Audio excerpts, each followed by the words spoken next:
Assalamualaikum warahmatullahi wabarakatuh.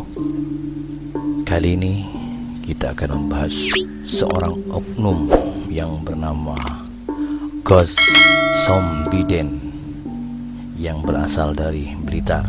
Wabil khusus Al-Mukarram Ghosh Sombiden sudah merupakan naluri bahwa orang yang sakit akan berusaha mencari pengobatan yang terbaik agar penyakitnya bisa sembuh. Namun perlu diperhatikan bahwa dalam berobat jangan sampai melanggar larangan dalam Islam.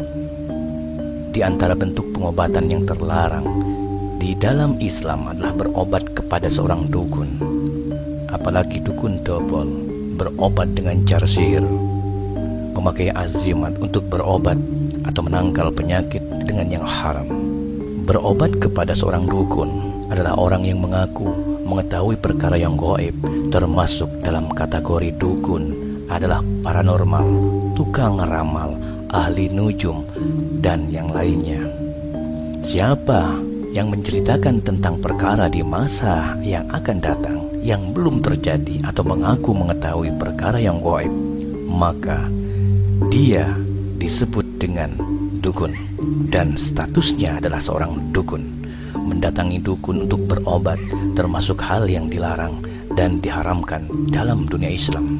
Praktek-praktek perdukunan hukumnya haram di dalam Islam berdasar Al-Quranul Karim, hadis, dan juga ijma'. Allah Subhanahu wa ta'ala berfirman kepada nabinya sebagaimana surat As-Sur ayat 29, maka tetaplah memberi peringatan dan kamu disebabkan nikmat Tuhanmu bukanlah seorang dukun dan bukan pula orang gila. Sisi pendalilan haramnya perdukunan dalam ayat adalah dikala Allah meniadakan sifat dukun dari diri Rasulullah Muhammad SAW. Karena dukun pasti mengaku mengetahui perkara yang gaib, mengklaim mengetahui ilmu gaib adalah kekufuran yang nyata. Selamatnya seorang dari perdukunan adalah suatu nikmat yang sangat besar dari Allah Subhanahu wa ta'ala. Yang perlu diketengahkan hari ini, kali ini, saat ini adalah jangan sekali-kali mempercayai seorang dukun, apalagi dia hidup dan makan dan viral di media sosial. Karena orang-orang media yang mengatasnamakan gus, kiai, ustadz dengan bersorban, namun dia menjual klinik, menjual ilmu-ilmu gaib, menjual hal-hal yang berbau syirik, mistik, dan aneh-aneh, termasuk azimat, pusaka-pusaka gaib dan sebagainya. Dia atau mereka adalah dukun yang sesat dan menyesatkan. Karena manusia sama sekali tidak diwajibkan untuk mengetahui ketentuan yang telah Allah gariskan. Manusia hanya diwajibkan untuk berusaha semaksimal mungkin, bukan untuk berobat kepada dukun. Bukankah Allah telah memberikan beberapa kenikmatan, beberapa keistimewaan yang ada di muka bumi ini agar kita manusia bisa mencari dan mengelolanya secara akal sehat, secara ilmiah, pengobatan secara ilmiah, secara ramuan, racikan, herbal, dan sebagainya. Praktek-praktek perdukunan sangat dilarang bagi umat Islam, sebab banyak dalil yang bersumber dari kitab Al-Quranul Karim dan hadis yang sahih. Karena Rasulullah Muhammad SAW melarang perbuatan tersebut. Bagi siapa saja yang tetap nekat ingin pergi ke dukun dan mempercayai mereka, maka mereka tidak akan mendapatkan manfaat, syafaat, dan keberkahan dalam hidupnya. Bahkan akan selalu mendapatkan kesialan, musibah, dan petaka seumur hidupnya, dan tidak akan pernah diakui bahwa dia adalah umat Rasulullah Muhammad SAW. Maka dari itu, para sahabat yang dirahmati Allah, kita sudah tahu, kita sudah melihat dan menyaksikan sendiri betapa hebatnya atraksi sulap, atraksi viral yang dilakukan oleh para dukun-dukun bersorban seperti Ghosh Iblis, termasuk Ghosh Sombiden dan ghost-ghost lainnya. Mereka adalah setan berwujud manusia, iblis bersorban, jin yang ada dalam jiwa dan hatinya. Mereka adalah sahabat-sahabat sejati iblis dan setan. sedangkan jin dianggap sebagai temannya, bukan sahabatnya. Itulah mereka.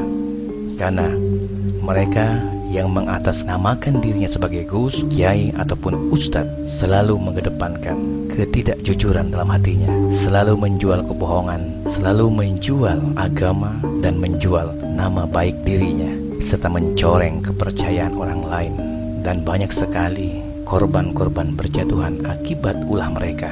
Sudah banyak teguran di mana-mana, namun hati mereka sudah tertutup dan mati. Kuping mereka sudah tebal, mulutnya sudah membisu, matanya sudah buta, otaknya sudah tidak waras lagi, namun masih dipercaya oleh penganutnya, oleh pengikutnya, dan oleh pencintanya.